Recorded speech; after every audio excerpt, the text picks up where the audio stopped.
ગાંડીતુર નદીઓ, દરિયો હોય એવો પાણીનો પ્રવાહ, ડૂબી રહ્યા છે ગામ। નર્મદાથી લઈને સુરત સુધી જ્યાં નજર કરો ત્યાં જળબંબાકારની સ્થિતિ બનતી જઈ રહી છે।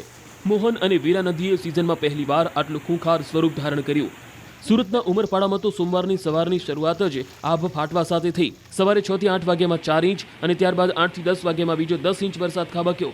4 કલાકમાં જ 14 ઇંચ વરસાદથી અહીં સર્વત્ર જળબંબાકારની સ્થિતિ સર્જાઈ।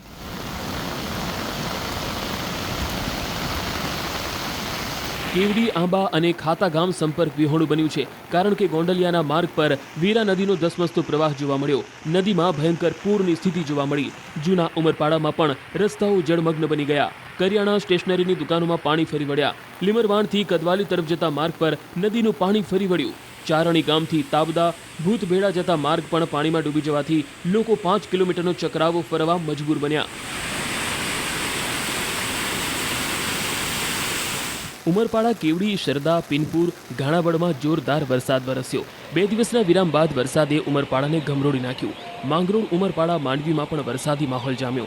દ્રશ્યોમાં જોઈ શકાય છે કે ઘાણાવડથી લીમરવાણ રસ્તા પર આવતી ખાડી 2 કાંઠે વહેતી થઈ।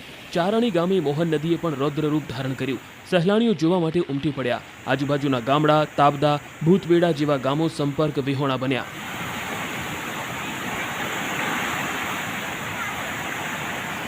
ઉમરપાડાની વાડી, કેવડી જતા રસ્તા પર પણ પાણી ફરી વળ્યા, જેના કારણે વાહન ચાલકો જીવના જોખમે પસાર થતા જોવા મળ્યા।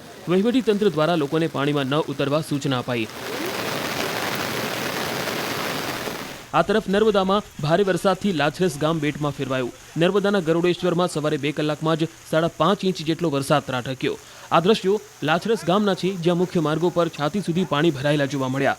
વાહનો પણ પૂરના પાણીમાં તણાયા હોવાનો દાવો થઈ રહ્યો છે। લોકોના ઘરમાં પાણી ઘૂસી જતા ઘરવખરી પલળી ગઈ।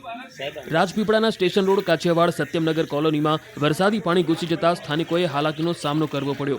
ઉપરાંત જિલ્લાના સાગબારા, ડેડિયાપાડા, તિલકવાડા સહિત રાજપીપળા શહેરમાં ધોધમાર વરસાદ વરસ્યો।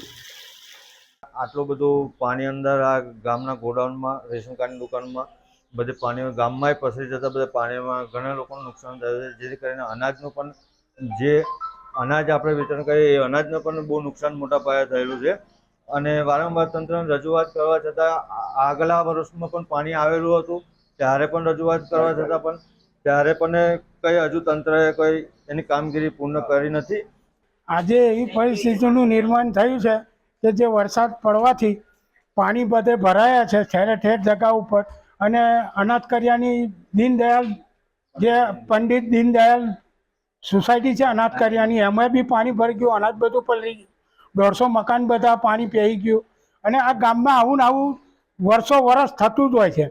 અને આ પાણીનો નિકાલ જો જલ્દી થાય નહીં તો બહુ મુશ્કેલી ગામ મુકાયોની પરિસ્થિતિ છે।